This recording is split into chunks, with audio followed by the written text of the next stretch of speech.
With some tips on how to calm those fears, worry management expert Denise Marek joins us with more. Good morning, Denise. Thank you so much for joining us. I mean, so much concern, so much fear.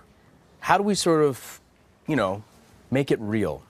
Well, it's really important, as we've been hearing a lot in the news, not to panic. But it's one thing to say don't panic and another thing to know how. So there are 4 steps that you can follow right away. The first step is to make sure that you deal with the facts. Because the reality is it's human nature to want to fill in the missing pieces of a story with things that we can imagine. And if we're imagining worst case scenarios, then an enormous amount of worry can set in. So 2 calming facts for parents to know is that, number 1, based on the data so far, kids don't seem to be more susceptible to the virus than adults, which is a significant difference than it is with the flu, which kids under 5 are an at-risk population. And another calming fact to keep in mind is that those who are affected with the coronavirus, 80% usually only experience mild symptoms. That's incredibly positive news, because you hear these numbers. I mean, the numbers continue to go up. And because of the fear, is trying to understand what is real, what is not.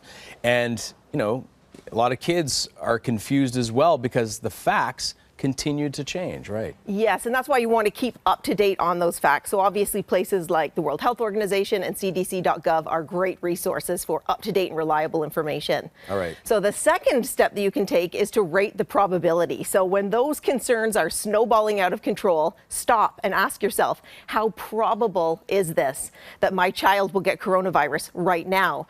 I teach an online course on the proven 4-step process to stop worrying, and last month one of my students, who's a parent of a 4-year-old, became very concerned about the possibility of her child getting coronavirus.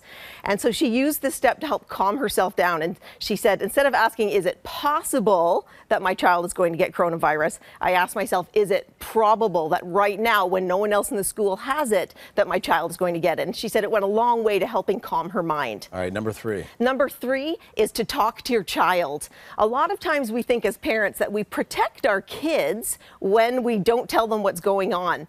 But kids are smart, and they're hearing things that their parents are saying. They're hearing things at school from the other kids, and they may even seen people wearing masks. And what happens is now that they're filling in the missing pieces with scary stories. So talk to your kids. Sit down and say, have you been hearing about an illness going around? What do you know? Let them guide the conversation, because in this way you're going to know if they're dealing with facts or if they're dealing with their imaginations. And we want to get to number 4. And number 4 is to take those steps for precaution. So teach your kids to empower themselves by taking those strategies that they can, that we know of, to help reduce the spread, which is one of the biggest ways. Washing your hands with soap and water is your best friend. Well, that's it. It's just so simple in so many ways, because concern allows you to be preventative. But when it becomes fear, it becomes almost paralyzing for so many people. I mean, some great advice. Denise Marek, thank you so much. Wish we had more time.